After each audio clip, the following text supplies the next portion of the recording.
County Planning Commission. This is Monday, December the 4th at 6 p.m. Our first order of business is invocation. Next, if you would, please. Pray with me if you will.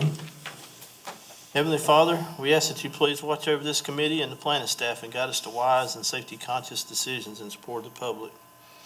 We also ask that you watch over the county, law enforcement, first responders, and other county workers as they perform their duties, that they may return home safely to their families after every shift. And we have a special prayer request for Deputy Watts, that he and his family may find peace and good health. And we ask that you please watch over the county and state leaders as they work to make the county and state a better place to live each day. In his name we pray, amen. Amen.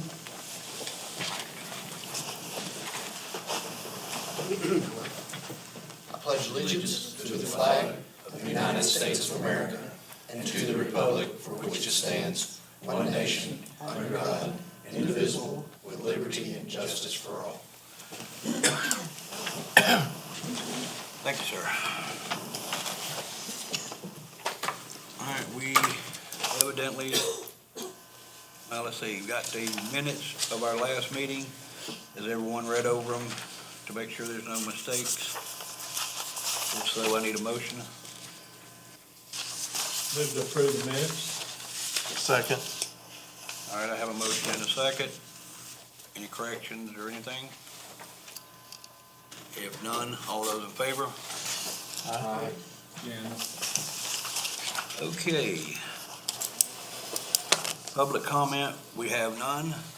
The non-agenda items. Commission member comments, do we have any? I've got a couple. Go ahead. Talking with other members of our commission, this is a copy of the comprehensive plan that was approved by the council in March of 2020. If I understand correctly, in next year, we need to update this. And just so it gets in our minds of that possibility, I think we need to look for resources for, what is the county going to offer us in order to be able to do that? That's my question. Has it been 5 years already? So I don't know, during the staff comments, I don't know if James feels comfortable, talking about that a little bit and maybe informing us as what to expect. But it is something that we need to look into as our work for next year, 2024. Yeah, we've got till the end of 2024 to get it done, correct, James? Yes. Which means we need to start yesterday. Yes. Yeah, if it's anything like the last one, yes. Anyone else? Okay, no further staff comments. Yep, so, new subdivision for you guys. Engine backup material. This is an additional Cliffs, property. They're calling this the cottages or golf cottages. 37 lots. Looks like this, and the, parkway here, if you look at this curve on the zoning map, you can see that same curve right there, for a little bit of perspective on where it is.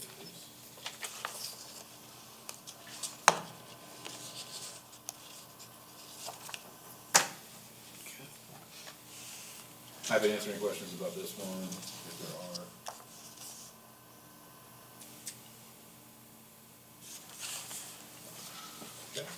Okay. I just got one quick question.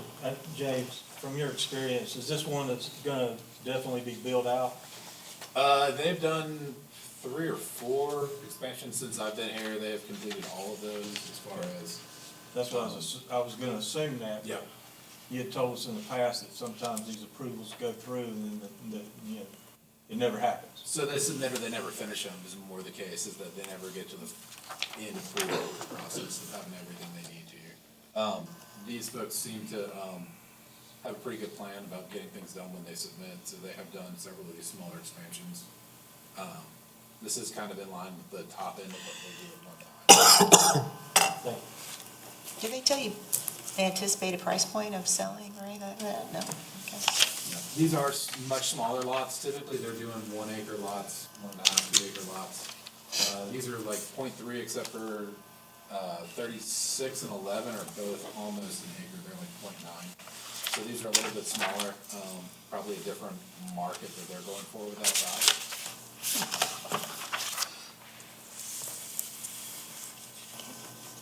Yes, sir? Okay, let's move right into item number 8.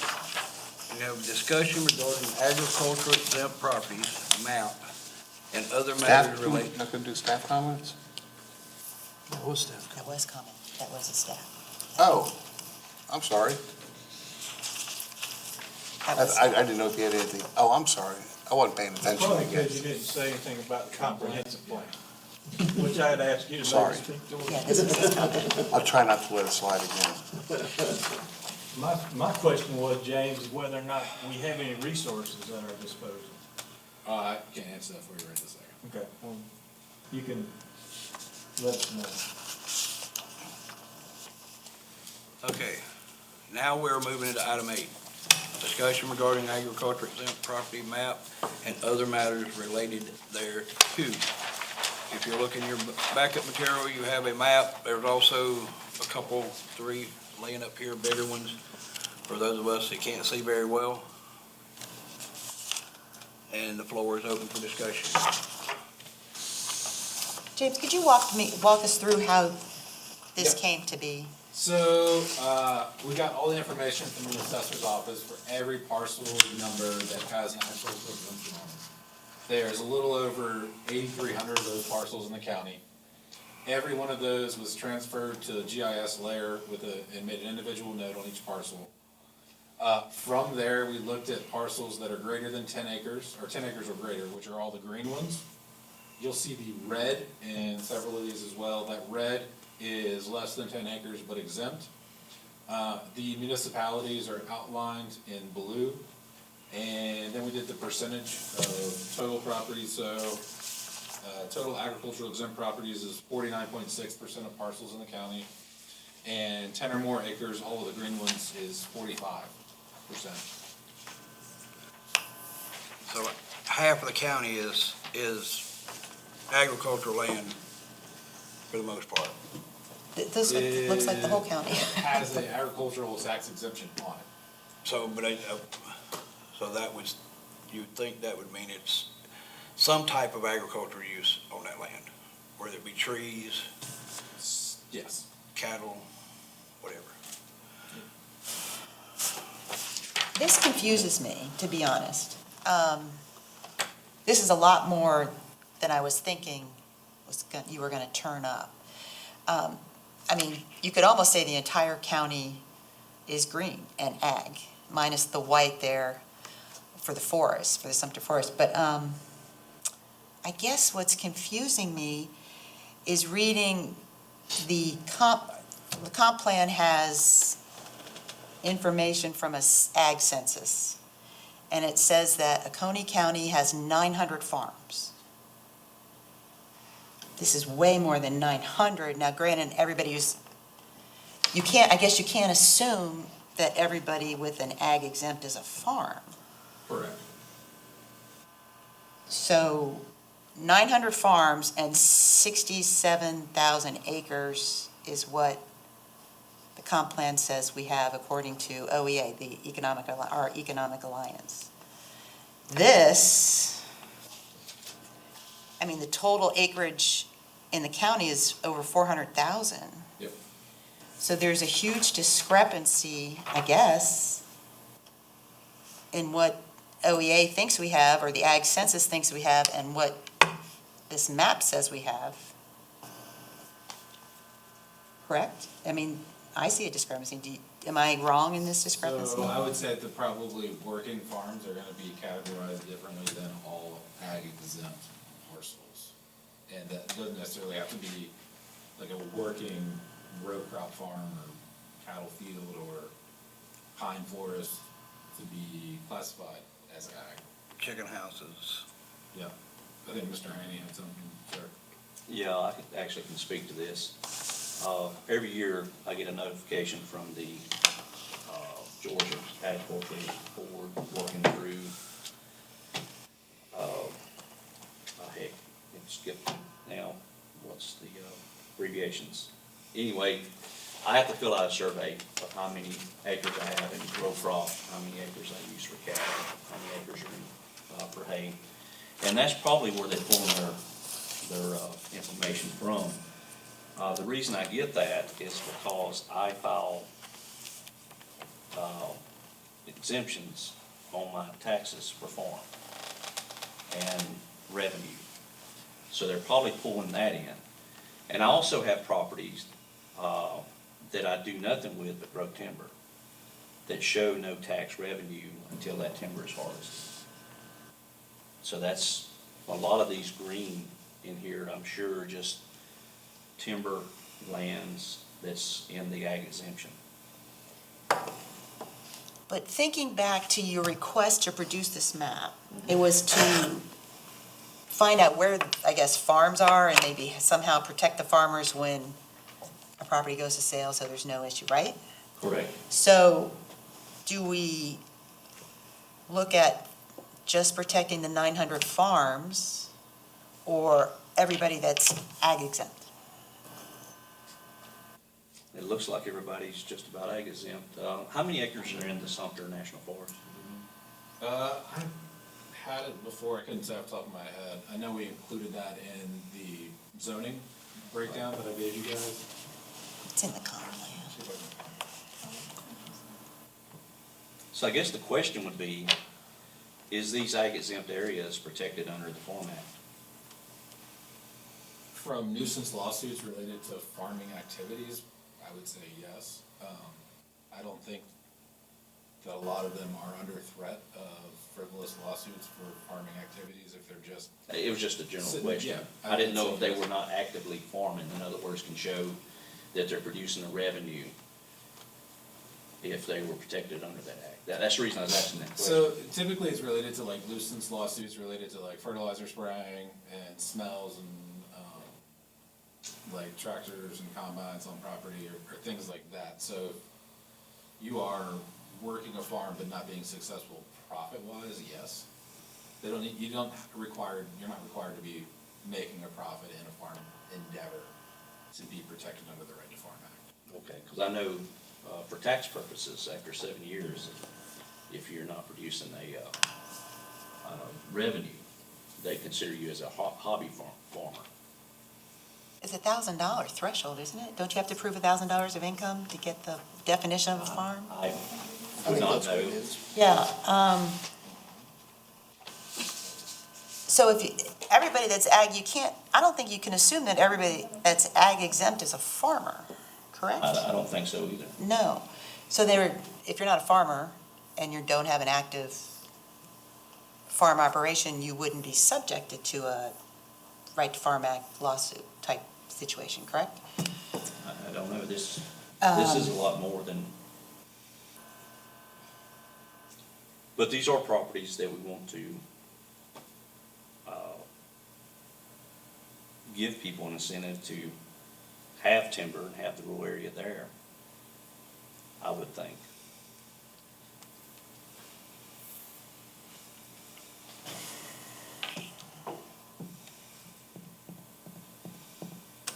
So it comes down to whether we want to protect all these exempt people or whether we want to protect the people that are actually making an income farming greater than $1,000 a year. Can you do an overlay of the 900 active farms on this? I don't know what parcels are those 900 active farms. Sumter National Forest and Oconee, 78,000. Jamie the county Gilbert, I know? mean, that comes out, that stat came from OEA. I wonder if Jamie Gilbert would know that, We can ask. for what it's worth, I don't know. I just got a couple of thoughts. We were talking about all this being, the counties being agriculture, based on this map. It's really not the case. I mean, yes, the land itself has a tax exemption to it. Doesn't have anything to do with the farms, but it also doesn't have anything to do with the population. I mean, I heard it mentioned that, oh, there's very little white, but the white is where the density exists. So if you're looking at numbers of residents, households compared to numbers of farms, that map would look dramatically different. So, I mean, it's cool, it's green, that's about all it gives us as far as information. At this point, based on what it is. It does make me want to go back, because I heard the word protection. And when we kind of started this concept, we were trying to protect control-free land from development. We had talked about protecting the farmers themselves, but then we said that the signage didn't work on the highways, which seemed to be a direct effort to say, hey, there's a farm next door. I'm not sure as far as what protections we would be, what protections we're discussing. Because I want to make sure it's clear that from a real estate standpoint, none of this applies. Zero has application. That's why I was wondering about like an overlay of active farms. I think that See, would, even of active farms, it has no application to real estate. It would have application. yeah. And because the way the state says it is that a property owner has to disclose if there is a nuisance. What is defined as a nuisance? From a state standpoint, the person who's selling his house is not about to say, oh yeah, they've got bombs going off next door. They're probably not going to say that. Now, because they don't necessarily see it as a nuisance. Maybe they're the ones who are testing the explosives. It may be their cousin's chicken house, and on all serious note. And it was never a nuisance because they were raised with chicken houses. So the law requires the owner to disclose if there's a nuisance. Nowhere in there is a realtor involved in that process. Nowhere will there ever be as far as the law is concerned, not ever be, but it doesn't have anything to do with that. So we need to, if we're trying to inform the consumer, if there's a map that a realtor can direct a consumer to, it may have some impact. But probably not more than a sign on the street. And if the sign on the street's not working, I'm not sure that the map is gonna have, if it's easy to do, it's a cool map, I like it. But I don't want us to fool the consuming public into thinking that we've accomplished something. Well, I think the second phase, Frankie? Go ahead. I think the second phase to that was the notification through building permits. So the building permit, when they would go to construct that, Yeah. and I do remember you saying that, and that seemed like that might have some legs behind it. I don't remember exactly how that worked. And this is a good example of why the signage on the street would not work. Could you imagine trying to put out this many Yeah. signs? I mean, Right. it's, that would be a daunting task.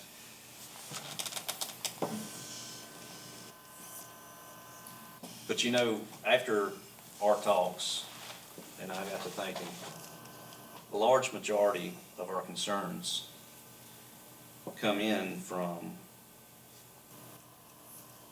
entities working to turn a profit on their properties. Now, ag properties would be exempt because they are covered by that. But a subdivision, that's a group of individuals investing, they're coming in, they're turning a profit on that project. Scrap yards, that's a individual that's turning a profit by storing and selling scrap. I'm trying to think of the other things that we've discussed, but just about everything that we've discussed that we wanted to put controls on deals with an entity turning a profit, not private property. They're in some type of commercial function at that time. They're not as an individual property owner. At that stage. Right. But do understand that a developer doesn't go buy a piece of property and then come to James and want to develop it. A developer goes to a farmer and says, I'd like you to develop your property. This is what I would like to do. The farmer says, well, if you can get that passed, I'll sell it to you. Yeah, I'd love to sell it to you. And before he's ever bought the property, he takes that to James. So the commercial entity, the man that's making money, he has a lot of skin in the game, don't get me wrong. But it's the farmer that you're hurting if you're not careful, or the Right. landowner, because it's the landowner who's simply trying to utilize the best interest of his. And that's where I was going with that comment. Instead of looking at restricting the private property rights, maybe we want to push development in areas that the infrastructure's already at, and where there's not infrastructure, maybe we need to, it's kind of like the carrot and stick.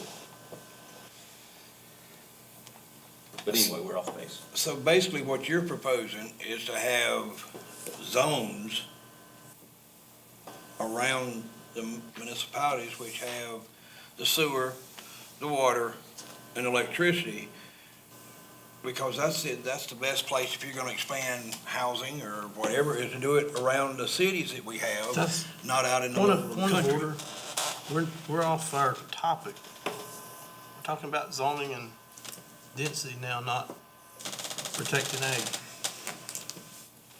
I think, Frankie, tell me if I'm wrong. I think this is a cool map. I think it's neat that we can do it. I don't know that it serves a purpose.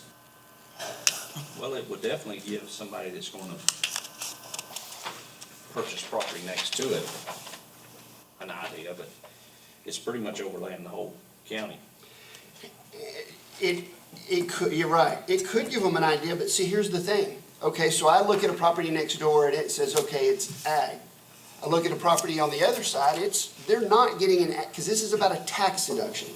They're not getting an ag tax deduction, but they are control-free, which means that that person could have an agriculture, something going on that's actually the thing that they should have been notified about. So the map itself is simply about tax deduction, has nothing to do with the use of the land.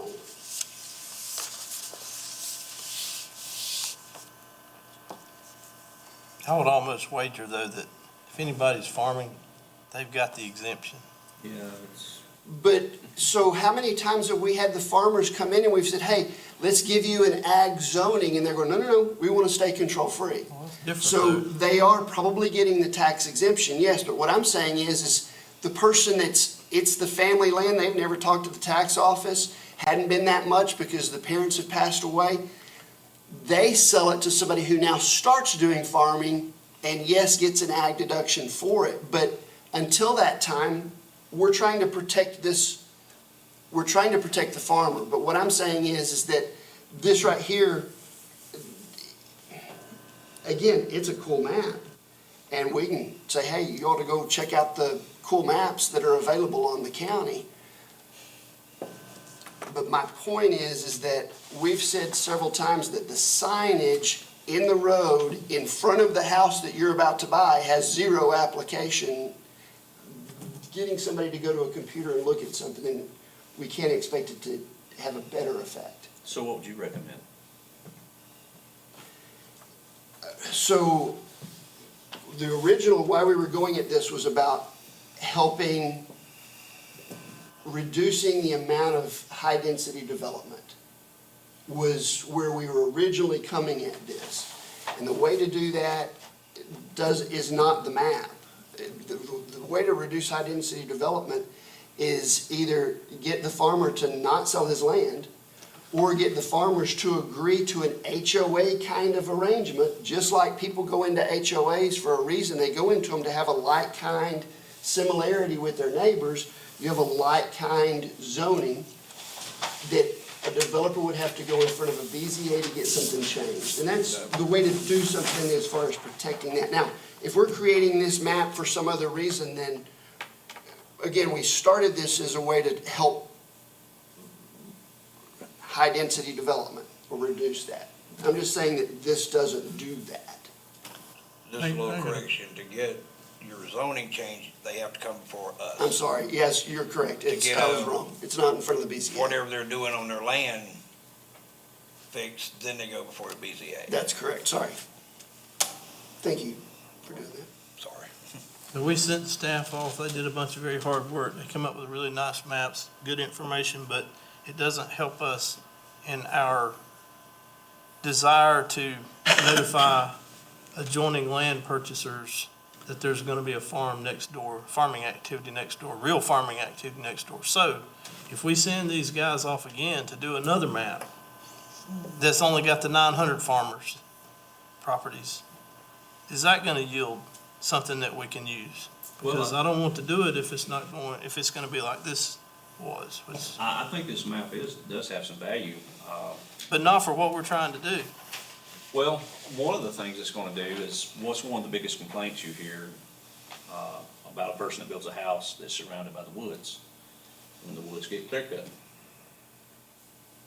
I'm sure you get plenty of calls about that. They So- cut down our trees. Yeah, they cut down on our view of our beautiful trees. So this map would actually show you that more than likely is timber harvest land or farmland. So there is a great value to this map. The question is, how do you direct people? Now, as far as the farm, the 900, do they need to be called out? Because these others may have farm activity on them, are just small family farms where they got a few chicken houses, or a chicken house and some goats and some few cows, just for their own personal use. So that's why they might not be filing taxes. Some of this green is people that have 5 acres and have 6 blueberry plants on their property, and they get a agriculture exemption because they've got those 6 blueberry plants, or they've got 6 strawberry plants. A lot of this is that, because you don't have to give a lot of information to get a agriculture exemption. You say, hey, I'm growing stuff. Well, might be growing grass. So these are not farms, and most of this green is just a few fruit trees, maybe 3 or 4 peach trees and a couple apple trees on 5 acres of land. That's farmland. They don't want their neighbor to do chemicals that'll mess up their great fruit that they're producing. But they're not technically what we consider, or at least what I consider, agricultural land where they're growing food for the masses. They're growing food for themselves, the apples, the peaches, and they get a agriculture exemption for that. Mr. Chair, I'd have to disagree with that, because if we look here, if I'm reading this correctly, 45% of this is 10 acres or more Yes. out of the 49. So that means only 4% is less than 10 acres. 4% of this count of this amount is not a couple acres.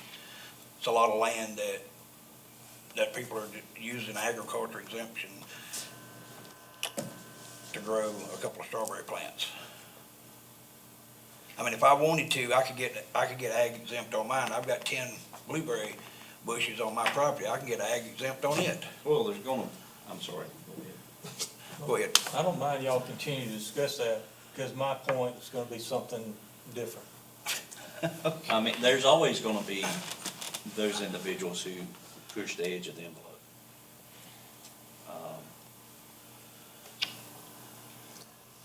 There's nothing we can do about that. But I do think that this map does have value. But you're saying there's 45% of this green, correct? Is that the way the 45% was I calculated? think all the green is 10 acres or more. Yes. And it's all actual farmland? They're not growing 2 or 3 tomatoes? There's no purpose in what the exemption is for. This does not represent any kind of, whether it's timber or blueberries or corn or soybeans or cotton or grass cattle field. or chicken houses. Yeah, just pasture land. Can I speak to what this debate currently is real quick before you talk? I think we're getting very close to a conversation about taxes, and that's not our point here at all. That's the tax office's point and county council. we're really getting into a conversation of whether people should be paying a certain amount of tax or not, and that's not our role here. We've got to be real careful of that. I think people buying real estate want to know where the 900 big farms are. Mr. Gollin? Yeah, and to segue from what you're saying is like, there are places that, like if I was buying a piece of property and I could see, go on Google Earth and see something looks like a chicken house right nearby.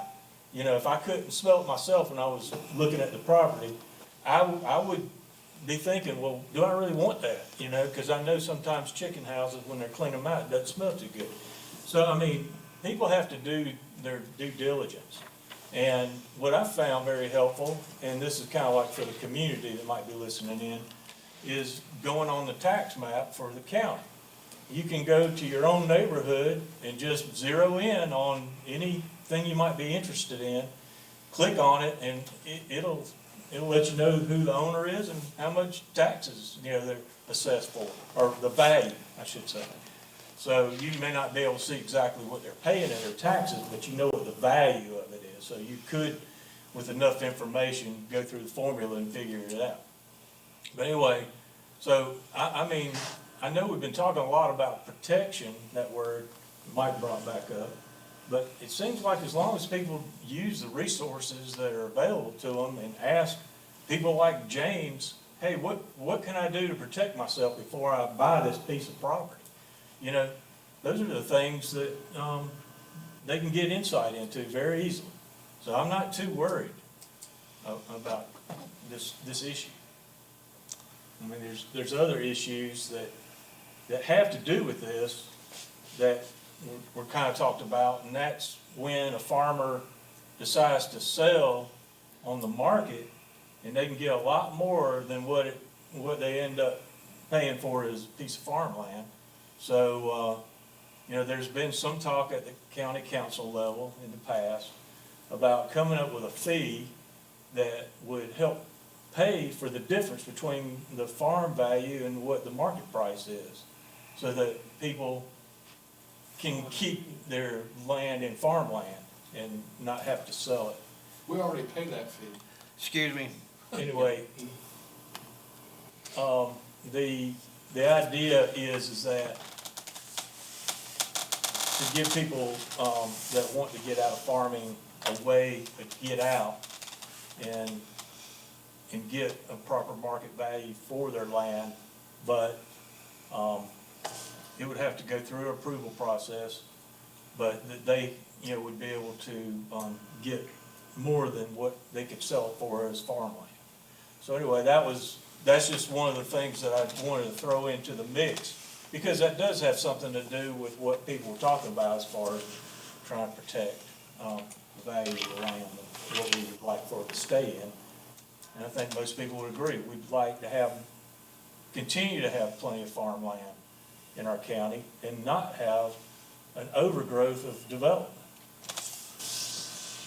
Thank you. All right, if y'all don't have any objections, I'm gonna let Tom come up just for about three minutes. I object. I'm this real quick. Developers already do, we pay rollback taxes. So if we take a piece of agricultural property as a good example, and it's been assessed at agricultural rates for the last ever how many years, they're gonna roll back the taxes for 3 years and come up with the new value, and those are the taxes that are gonna be paid before you even start doing anything. You have to pay that rollback tax. So there's already ways to claw back, and there's other mechanisms too. One of the things that I had suggested the last time this discussion came up was, in fact, there's a big difference between who is actually farming and what's agricultural land. Most of the big, very big, large, J.D. Hollingsworth was the largest landowner in the state. And I mean, he owned hundreds and hundreds of thousands of acres. Most of it was all agricultural. Why? It was a great place to store money and keep it from being taxed. And there's a lot of other properties that are all set up that way. So the question about agricultural exemptions is all about taxes, and it's not as much about agriculture.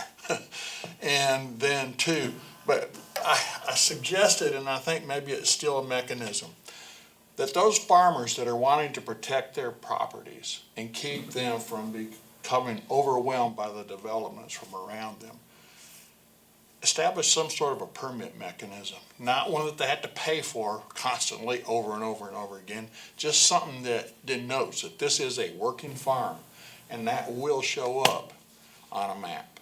And that way, when somebody goes in and looks at property, you know, if they're gonna exercise their due diligence is the first thing, because due diligence is on the buyer, okay? If they wanna know what the neighbors are gonna be doing around them, it's up to them to find out what all their neighbors are doing. It's not up to the realtor or somebody else to tell them, oh, by the way, they're doing chickens here, they're doing a hog farm here. No, it's the buyer's responsibility to sort that out. But I think that a map that had flagged properties that were flagged for ag would be a helpful thing. That's all I got. Thank you. Thank you, sir. Okay, Let me just make a point, because, I'm not trying to take exception to anything that was said there, but, that doesn't mean that that money's gonna be earmarked to help the farmer and for us to keep our land in the county in farmland or agricultural land, however you wanna look at it. But, that has to do with stuff I don't really know that much about, so I can't explain it, but I do know that it would take an ordinance to make a mechanism to allow for the process to be changed. And it would have to include an approval process, something maybe similar to land bank, process or something like that. So you're talking about a conservatism? I'm not talking about that because I don't know enough about it to say that, but I do know that's an idea that was discussed at the council level.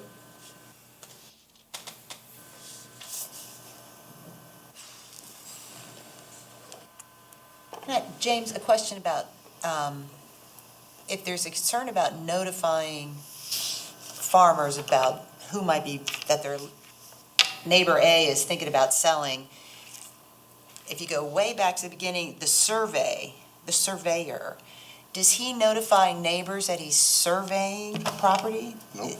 No? Is that something, is that a possibility? Nope. No? No, that's, surveyors are registered with the state and under LLR as a state agency. They operate under those guidelines and then under PSA, so those are completely separate standards the county does not impose. How did we identify the 900 or so working farms in the county? Is that Oconee Economic Alliance? Yeah, it's in the comp plan that way, that he Plan? said it, yeah. How did they identify those farming properties? How did he? I don't know, other than maybe the ag survey, but I'm not certain. Since we don't have a permitting process, as Mr. Markovitz possibly suggests, the next best thing would be some mechanism that we use to identify the working farms, which we're talking about Oconee Economic Alliance. And the $1,000 revenue or profits a year, whatever the criteria. So why would we not use that to create a map and then use that map to do what we're trying to do, which is create something in the QNet, whatever you call it, what is that, the tax maps? So that's Q Public. Q Public. We don't use, so that's just the assessor's maps. Our maps are all under the GIS page, so we have our zoning maps and parcel information, road maps. So does the buyer use those maps or do they use the tax maps? I mean, So I look at buyers the are tax welcome to maps. Use whatever they feel is appropriate for their own due diligence, period. There is not a specific map that any buyer is required to look at or not look at or use. All of our maps are publicly available to anybody who wants to look at them. They're not geologic, you don't have to be in the county to use them, you can be in any country, anywhere in the world. So if we identify these properties would that add to the buyer's ability to conduct their due diligence and perhaps avert a frivolous lawsuit? So I think all the information that we can make publicly available helps the public in some way. Now, how many people actually look at our maps when they're making property purchase decisions? I couldn't tell you. Our website does get a lot of traffic, but I don't know if it's one realtor looks at it 9 times a day, or 9 different people that look at it once in a day, or we don't know how that traffic's generated or counted. But, you know, I think more information is always better to give to the public. I would like to make a motion for the staff to go talk to or communicate with the Oconee Economic Alliance, determine how these actual working farming parcels are identified. Identify them, create a map similar to this one, and bring it back to the planning commission for discussion. You want that by Tuesday, right? David, can you repeat that again? I didn't catch all that. Okay, so it had this, I wanted the staff to take an action to go work with the Oconee Economic Alliance, determine what criteria they use to determine these so-called 900 working farms or so that were identified in the comp plan. And then, once they make that determination, identify those on a map similar to one of these maps and bring that back to us for discussion, just like we discussed this map. And let's see what we get. Somebody needs to second that if there's, we're going. I'll second that. Quick discussion on that. Do we know that the Economic Alliance didn't just guess or estimate or guesstimate? No, we don't, and that's part of their, That's what I was thinking. that's part of the staff's determination, is to determine, is this feasible? They may come back and say, we can't get a map, we don't have. Well, and that was gonna be my point, is I'd hate to direct them to make the map if the map is a guesstimated rather than a property specific. There was also a note that the average farm size is 77 acres, and that comes right from the Ag Census of 2017. The new census is coming out February 13th, 2024, An ag census? an Ag Census. So my gut is this 900 farms must come from an Ag Census, since an average farm size comes from an Ag Census. The Ag Good Census information. dates back to George Washington, apparently. What is an ag census? I mean, we need to learn more what an ag census is. I think the staff can bring that back to us. It's required by federal law. It's conducted every 5 years. Dates back to 1840, apparently. Little trivia for you. Good information. But what we're trying to do, my understanding of what we were trying to do with these parcels identified is allow either the buyer to have better due diligence or to come up with a system to inform the buyer, which I think is maybe more onerous and less possible, inform the buyer of said properties that might be adjoining their property that they're purchasing. But at least we could come up with something possibly to, So I've got a question. I mean, the staff's telling us more maps are better, so. So this is showing 190,000 acres. The coverage of the 900 farms is 67,000, FYI, so it'd be a way smaller. Sorry, Gary. Well, I was just wondering how many of these lawsuits are taking place. I mean, spent a lot of time on this. To me, I just don't see any reason for us to spend this much time on something that's probably not much of a problem. And that's what they said 20 years ago, before all the lawsuits we've had in the last 20 years happened. Well, we don't need to work on it because there's not anything happening, and all of a sudden, Well, if idiots you wanted- come out of the woodwork. If you wanted to do something about this, why not listen to what Tom said and create a permit that you have to have? It doesn't cost anything, but you gotta go up to the county and say, I want this permit. And that would identify them to the point where we could have an overlay. I mean, well, that's something we can discuss as The well. government got their hands in your business, but, I mean, they're already gonna have it in their business doing a During the census. census, so why not let the census do the work for you first? Let's see. All I was asking is to see what we come up with when we do this little exercise. If the staff has time to do it. No, I'll send Jamie an email in the, well, if you pass the motion, I'll send Jamie an email in the morning, and we'll start working on it. If they have that data available, 900 points on a map's a lot easier than 8,300. All right, we have a motion and a second. Any further discussion? All those in favor, say aye. Aye. Opposed? Motion passes 6-1. Is there anything further about this map? Thank you for producing this map. Thank you, James. So the assessor's office and our GIS office worked really hard to get this together for everybody and put a lot of time and effort into that. Thank you for doing it. It's, And let them know we appreciate it. I can send them an email too. I got a question on that. Now that they have the map, can they keep it updated and would it be available on the website? So that's a great question.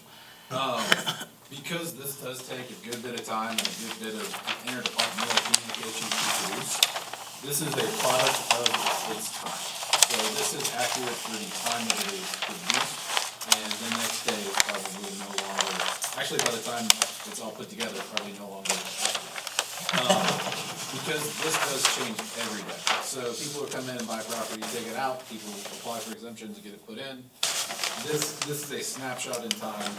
And one of the things that we would have to talk to our attorney about is how to edit our disclaimer. I think a reasonable time period to update this is probably quarterly, just because of the devotion to time that it would take. But changing that disclaimer so that it does say that this is agricultural, data from 9/3/23, and will be updated again 2/3/24, whatever that time period is that we choose. But it is something that we could put on there and start updating on a to-be-determined basis, but it's not something that would be accurate day to day. James, I've got a question. Sure. So if you was to do this every quarter, Mhm. how many man hours would you have in it? Between every department that would have to work on it, 12 to 15. And there's no way to do a upload from one database to the other? So we are trying to work on getting a better system that communicates right now, but it is not something that is plug and play and like a data pool that they can just pull from. Okay.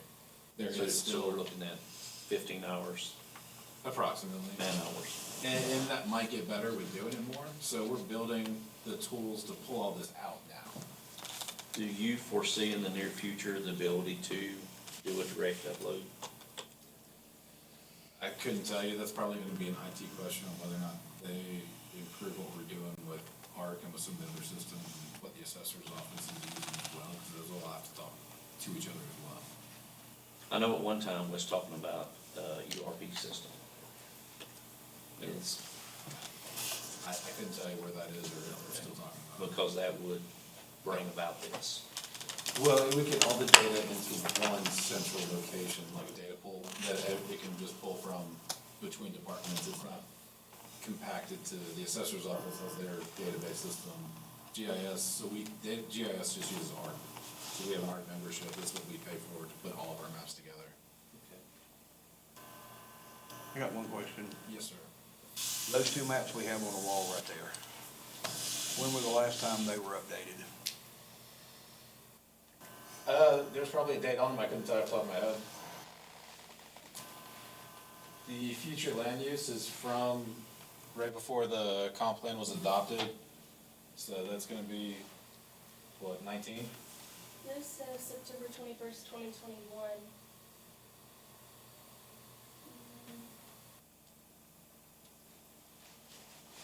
So That's the most recent date on this one. they don't get updated regularly, I mean, The zoning map does, so every time there's a change to the zoning map, that map is updated. That does take an act of council to change the zoning, so we haven't had a change of zoning in some time. There is, what I was wondering. All right.